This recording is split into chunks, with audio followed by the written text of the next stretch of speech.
समग्र विश्व को ज्ञानर दीपरे जी आलोकित करिथिला ताहा हेउची बिहार सबुठु पुरातन नालंदा यूनिवर्सिटी। आपण माने जानिले हुए तो आश्चर्य हेबे। नालंदा विश्वविद्यालय 700 वर्ष परे आरंभ होइतिला ऑक्सफोर्ड यूनिवर्सिटी। इतिहासकार माने कहंती ई नालंदा विश्वविद्यालय 1096 ख्रीष्टाब्दरु आरंभ होइतिले मध्य एहा 1176 ख्रीष्टाब्दरु अधिक प्रसार लाभ करिथिला। सेहिभଳି विश्वर अन्यतम ख्याति संपन्न हार्वर्ड यूनिवर्सिटी 1636 ख्रीष्टाब्दरे प्रतिष्ठित होइतिला। ताले भाबंतु आम नालंदा विश्वविद्यालय केते पुरातन। हेले भाग्यर विडंबना जे नालंदा विश्वविद्यालय रो स्मृति आज विलीन होई जाइछि। किंतु केबे एई नालंदा यूनिवर्सिटी पई भारत दुनियार ज्ञानर भंडार थिला।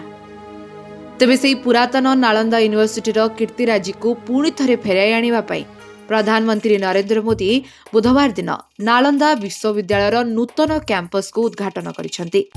तृतीय थर पई प्रधानमंत्री भावरे शपथ ग्रहण करिबा परे एहा हेउची नरेंद्र मोदींकर बिहार राज्य को प्रथम गस्त।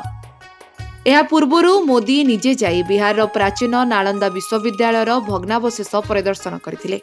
2016 मसीहारे एई ध्वंसावशेष को पर्यटन स्थल भावरे घोषणा मध्य करा जायथिला।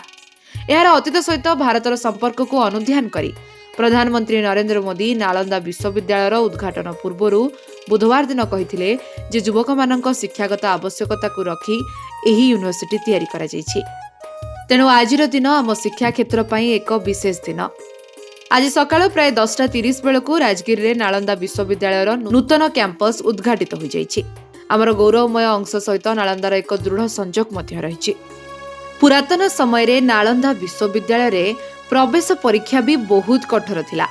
केवल विचक्षण प्रतिभाशाली विद्यार्थी माने ही एथिरे प्रवेश पाई पारुथिले। आजिर समय रे विश्वविद्यालय रे पढ़िबा पई छात्र छात्रीक भितरे हुए तो सेतिकी प्रतिभा देखा जाउ नाही, किंतु से समय रे एठारे जे भी भल भाबरे विद्या अध्ययन करी उत्तीर्ण हेउथिले से समाज पई एक बड़ उदाहरण पालटि जाउथिले। से समय छात्रों को कौन से प्रकार आर्थिक चिंता मध्य नथिला। तांको पई शिक्षा, भोजन, वस्त्र, औषध सबु प्रकार उपचार ए सबु निःशुल्क मिलुथिला। राज्यरू एवं अन्य पटरू विश्वविद्यालय को पाठ पढ़िबा पई अनेक पिला आसुथिले। हेले नालंदा विश्वविद्यालय को तुर्की मुसलमान माने आक्रमण करी बर्बाद करदेले।